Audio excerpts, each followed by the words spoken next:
How to mute and unmute story on Facebook. Hello everyone, welcome to this channel. I'm here to help you out today. So without any delay, let's get started. So first of all, let's launch the Facebook application on our device. And as you launch the Facebook application, what you can simply do is tap on any of the story that you want to mute.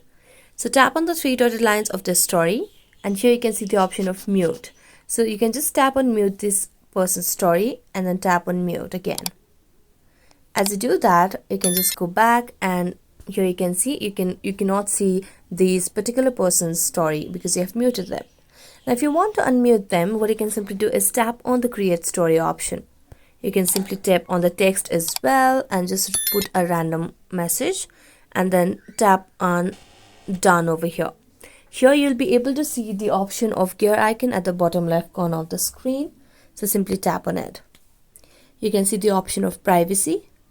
And as you tap on privacy, here you can see the option of stories you have muted under other settings. So simply tap on it and you can just tap on unmute, and there you go. You do not even have to post your own story. You can just unmute like that, and that's how you can mute and unmute story on Facebook. So that's it. Thank you so much for watching this video. See you next time.